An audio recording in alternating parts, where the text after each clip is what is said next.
Hi guys, welcome back to my channel. तो आज मैं आपके साथ एक नई स्टोरी शेयर करने वाली हूँ। इस कहानी का नाम है माय डियरेस्ट ऑथर। इस कहानी को मैंने वटपैड से लिया है और इसकी ऑथर का नाम है इनफेच एलिन। ये स्टोरी आपको वटपैड में मिल जाएगी। तो गाइस, ये एक शांगवान एफएफ है। इसका मतलब इसमें टॉप विहिंग होगा और बॉटम वांगजी। वांगजी को एक जॉब की बहुत ज़रूरत है, इसीलिए वो विहिंग जो उससे लगभग 6 साल बड़ा है, उसके यहाँ पर्सनल असिस्टेंट के तौर पर काम करने के लिए तैयार हो जाता है। विहिंग एक फेमस आर्टिस्ट है जो रोमांटिक बुक लिखता है। विहिंग का जो पुराना असिस्टेंट था उसकी शादी हो गई थी, इसीलिए वो अब विहिंग के लिए काम नहीं कर सकता। इसलिए विहिंग को अब एक नए पर्सनल असिस्टेंट की तलाश है। तो कहानी को शुरू करते हैं। बार में केवल कुछ ही लाइटें जल रही थी। स्पीकर में किसी विदेशी रॉक स्टार का म्यूज़िक चल रहा था। बार की ज़्यादातर मेज़ें खाली थी।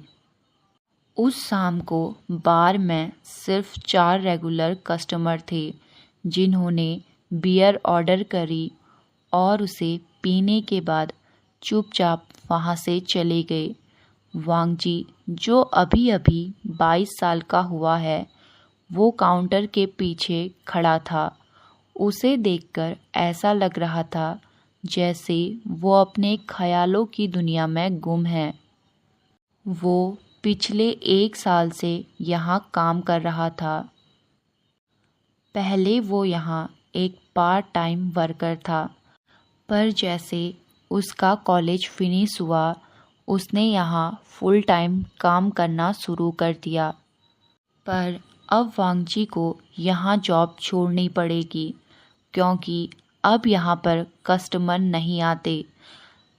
क्योंकि बार के सामने जो सड़क थी उसे देखकर ऐसा लग रहा था मानो वो एक कंस्ट्रक्शन साइट बन गई हो, क्योंकि सिटी एडमिनिस्ट्रेटर ने उनको लगभग 2 हफ्ते पहले इन्फॉर्म किया था कि वो रोड का रिनोवेशन करवा रहे हैं, जिस वजह से उन्हें सड़क को दोनों साइड से बंद करना पड़ेगा।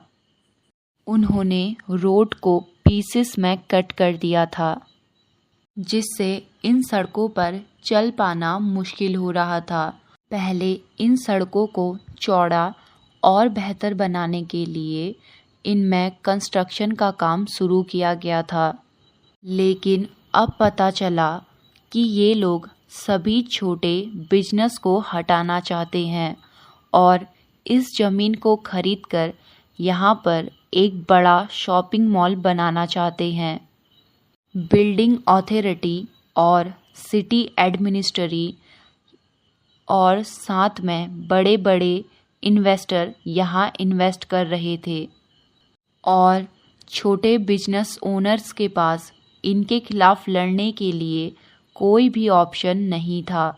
पिछली शाम को ही वांगजी के बॉस ने उसे बता दिया था कि वो उसे इस महीने के लास्ट तक ही जॉब में रख पाएगा।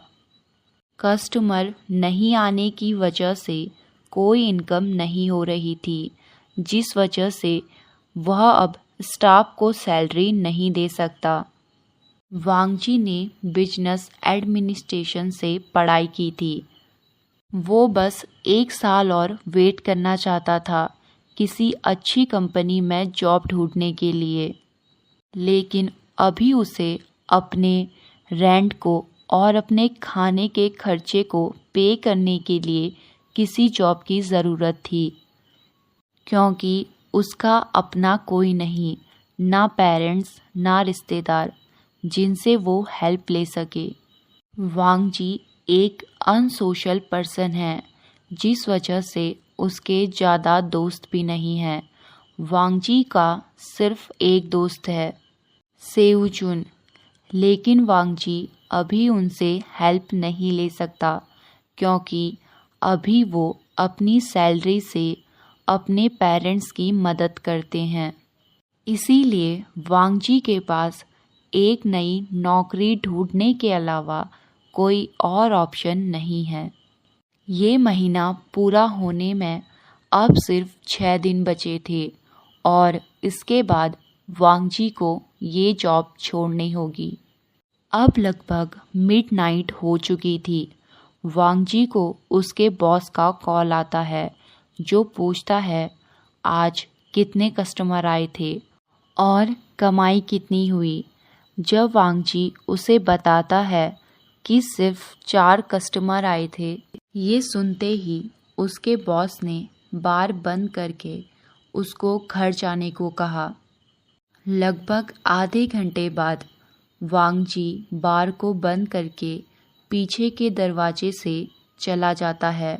सर्दी शुरू होने वाली थी और तापमान पहले से ही -3 में था। चलती हवाओं से बर्फ की गंध आ रही थी।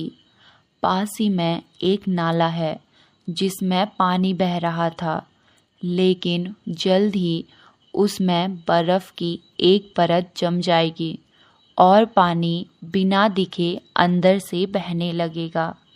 वांगजी जल्द ही बाइक स्टार्ट करके अपने घर की ओर जाने लगता है। वो जल्दबाजी में था क्योंकि जब वो काम पर आया था वो बिना टोपी और दस्ताने के निकला क्योंकि उस समय हवा शांत थी। पर अब ठंड बढ़ रही थी।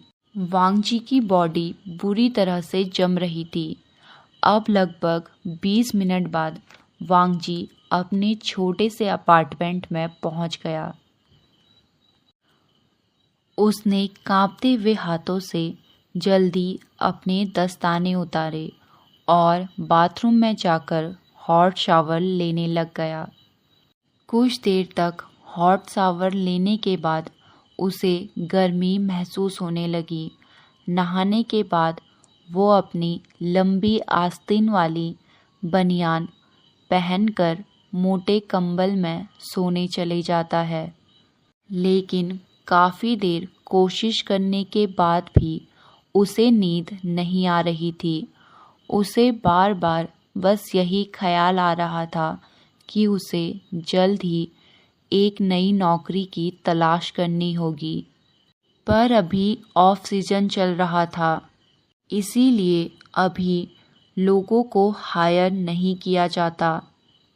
छत की ओर देखकर वो बस यही सोच रहा था कि उसको नई नौकरी मिलेगी भी या नहीं।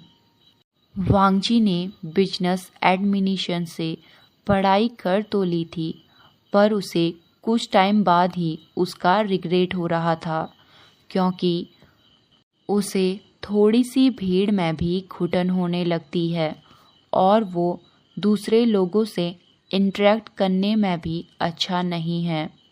जब उसके पेरेंट्स जिंदा थे, उनकी एक छोटी सी फूड स्टॉल थी जहां वो होममेड खाना सेल किया करते थे। वो ज़्यादा पैसे नहीं कमाते थे, पर हाँ, वो जितना कमाते थे वो उनके लिए काफ़ी था। वो हमेशा चाहते थे कि एक दिन वांगजी बिजनेस की पढ़ाई करे और उनके बिजनेस को आगे बढ़ाए। वांगजी के पेरेंट्स ज़्यादा पढ़े लिखे नहीं थे। वांगजी के डैड मुश्किल से ही लिख और पढ़ पाते थे, जिससे अक्सर ग्राहक उनके साथ धोखा करते थे। वांगजी अपने माता पिता के साथ बहुत खुश था। वो वांगजी से बहुत प्यार करते और उसका बहुत ख्याल रखते थे। जब उनकी मौत हुई तब वांगजी सिर्फ 14 साल का था। तब से वो अपनी दादी के साथ रहता। उसकी दादी अपने एक लौते बेटे और उनकी बीबी की मौत से उभर नहीं पाई थी। वांगजी की दादी अभी भी जिंदा है, पर उनकी मानसिक हालत अब ठीक नहीं है। उन्हें बस चम्मच पकड़ना याद है। वांगजी कभी कभी सोचता है उसकी दुष्ट दादी जिंदा कैसे है, जबकि उसके प्यारे माता पिता मर गए। वांगजी की दादी ने अपने पति के खाने में जहर मिलाकर उन्हें मार दिया था। वांगजी की दादी को जहर का अच्छा ज्ञान था। वो जब छोटी थी तो वो अपने पड़ोसियों के पालतू जानवरों को जहर खिलाकर मार दिया करती थी, और जैसे जैसे वो बड़ी होने लगी उनके अंदर की क्रूरता भी बड़ी होने लगी, और देखते ही देखते न जाने उन्होंने कितने मासूमों की जान ले ली। शुरू में वांगजी उनसे डरता था, ये सोचकर कि वो उसे भी मार देंगी। जब उसकी दादी के दिमागी संतुलन खराब हुआ तो उन्होंने अपने बारे में वांगजी को सब कुछ बता दिया। तब से वांगजी उनसे ज़्यादा नहीं मिलता। ओके गाइस, आज के लिए बस इतना ही। आई होप आपको आज का पार्ट पसंद आया होगा। तो गाइस, आज का पार्ट जैसा भी लगे प्लीज़ गाइस लाइक तो कर दीजिएगा, एंड मिलते हैं हमारे नेक्स्ट पार्ट में। तब तक के लिए बाय बाय।